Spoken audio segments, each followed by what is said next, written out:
Um, I'm just going to say first off that I am probably, as you guys have noticed, the worst vlogger in the world. Like, I'll make one and then be like, yeah, I'm gonna make a whole bunch, and then I just don't. I'm the same with journals, so, but I don't know how many of you people around the world are keeping tabs on me and my progress. But I just felt like making a video to let you guys know that I'm doing really good. I've lost about 100 pounds, and today is January 15th. I had my surgery on March 5th of last year, so it's like been about 10 and a half months-ish, maybe. As I've told you guys in the past, I'm really bad at taking pills, and my New Year's resolution was to start taking my pills properly, and that has sucked ass, by the way. But I've stayed strong. I've only missed it once, so, but it's only been 2 weeks, so I can't really talk. The reason why I definitely committed myself to doing that, which I should have a long time ago, obviously, is because when I went in for my checkups, my vitamin D level was at 17. And they told me the normal range is between 30 and 100. And me, at 20 years old, am absolutely terrified of the osteoporosis road. I don't want to end up like that. So I made a commitment to myself to, make myself healthier like I should have before and really embrace this whole thing. And so now I'm throwing back 14 pills a day, and it is what it is, I guess. If it helps me get better, if it helps me stay healthy, then that's what I have to do. I started out at 295.8 on my surgery day, and you guys have probably seen this or heard this before. My highest weight was 308 pounds, and that was when I was a senior in high school. And as of right now, I weigh 197.2. I think one of my biggest problems right now is that I keep on looking at other people, especially people that I know that have had the same surgery, and I keep on measuring my progress and my success against theirs, and I feel like I haven't did as well, or maybe the way I'm eating, there's something wrong, or the fact that I could eat a whole sandwich, whatever, and be able to eat it. It scared me a little bit, because I feel like maybe I stretched out my pouch or something. And I talked to my doctor, and they're like, no, and even my mom, who's had the same thing, she says, your pouch is going to stretch a bit. And I know that they told me that, but still, I feel like maybe I'm doing something wrong.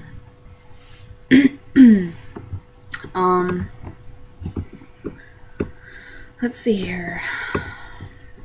One of those things that my mom had pointed out to me when my sister had her surgery in 2009 was that she didn't like how the women were presenting that, oh, you're going to lose a bunch of weight, and everyone's going to just swoon, and you're going to have so much male attention and everything like that. No, that's not it.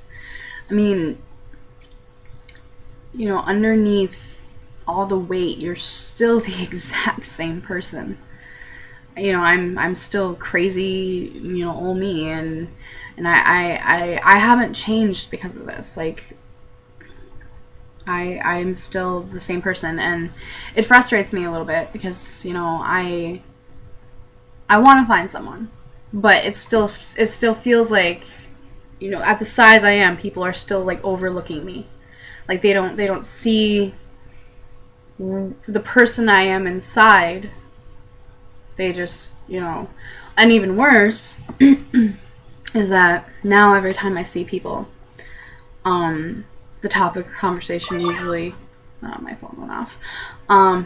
It's my Snapple fact. The topic of conversation usually goes to my surgery, and I don't know. I feel weird having to always talk about it, and it's been 10 months, and yeah, obviously when you see someone you haven't seen for a long time, and they're like, oh wow, you look so different, and it's gonna be a topic of conversation. But I feel like I want to move away from that. I just want to be Autumn. I just want to be, hey, how are you? You look great, and and move on. Not have to talk about everything, and that bothers me, even though I'm the one who did it, and it's something I have to get past too. I haven't really noticed anything. My throwing up when I eat has significantly curbed in the past 2 or 3 months. I still drink lots of water. Lots of water. And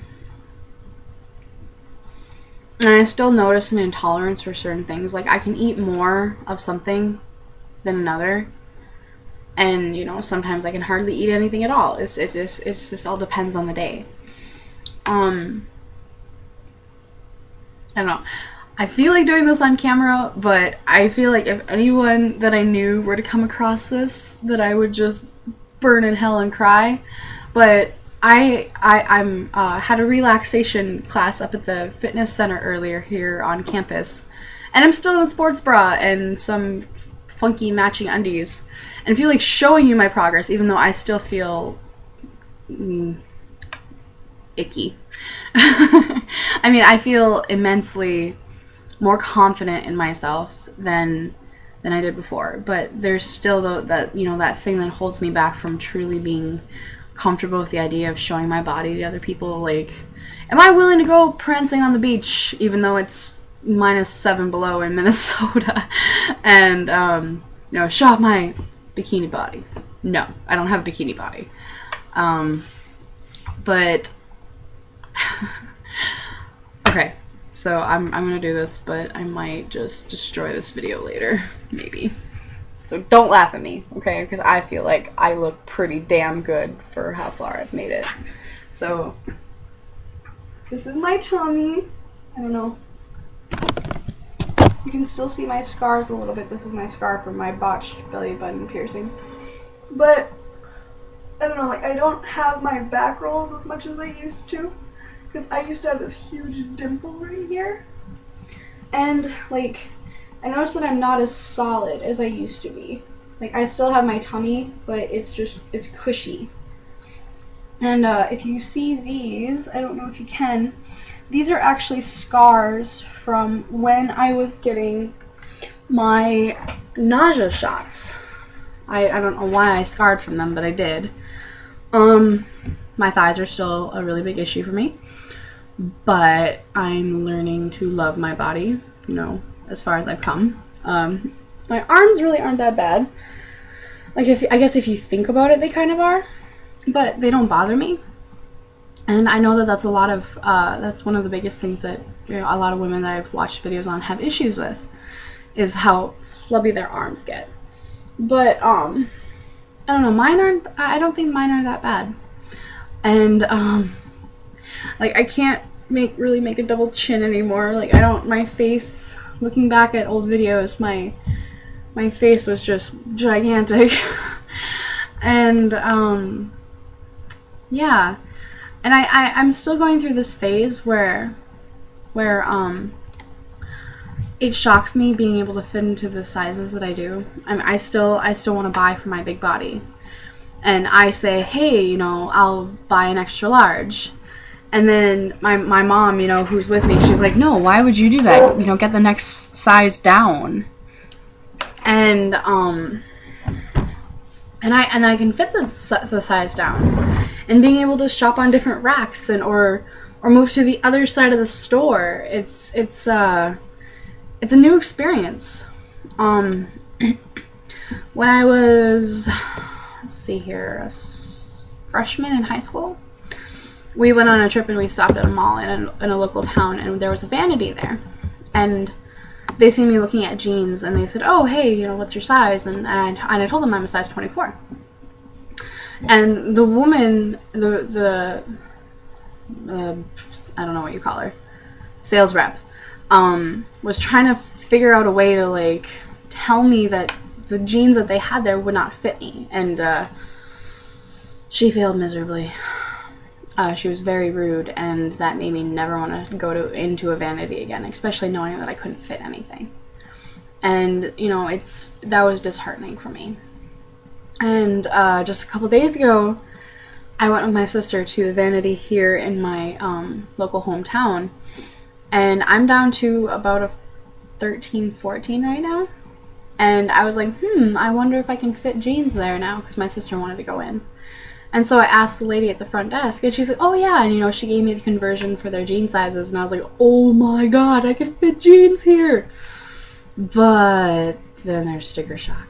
So I didn't try anything on, but it was nice knowing that I could. It was nice knowing that I can just walk into a normal store and be able to put something on.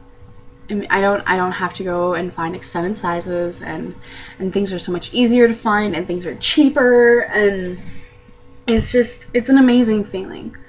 Being able to feel like I don't stand out in a crowd anymore, or have to feel like I'm singled out because I'm bigger. And that, I think, has been the thing that I embrace the most. I mean, people have been seeing me for me now, and some people don't even recognize me, and I feel like I look pretty recognizable, but, you know, maybe I'm wrong. But I don't know, I feel more confident. And I'm not all the way there yet. You know, I still have a lot of things I need to work on, and I need to find the right person to bring me out of my shell, or whatever you want to call it. But there is not a single moment that I regret doing what I did, because if I hadn't, then right now I'd probably be just as unhappy as I was before. I've been taking off all my anxiety medication, all my depression meds, and I haven't had any sort of episodes in months. And I don't, you know, my mom's like, well, you should, you know, take depression pills and everything like that. I was like, no, I don't need to. I'm not unhappy. I mean, sure, you know, I have my days and everything like that, but I'm not unhappy. Life is looking up. I'm getting ready to go into nursing, hopefully, although I still need to pass my test for that. And, you know, I feel like life is finally looking up for me. And that is the amazing feeling. I don't know when I'll make another video. It'll probably be when I have my, whatever, your surgiversary, as people call it, my 1 year. And I'll probably go through and make some sort of slideshow showing the differences in some pictures that have been taken of me. And everything like that, and probably make another short little video. But for people who do watch this, I want to thank you, because you validate, first of all, making the video in the first place. But also, it's nice to know that even complete strangers around the world, you know, care about what happens to me, and, you know, the success I've had. So, like I said, thank you all. I'll try to get another video up soon-ish, and if not, expected in March. Because believe me, like I said, vlogging is not my thing. So, you guys have a wonderful day. You know, survive the weather, because I'm gripping with my toes on the ice here. And I'll talk to you soon.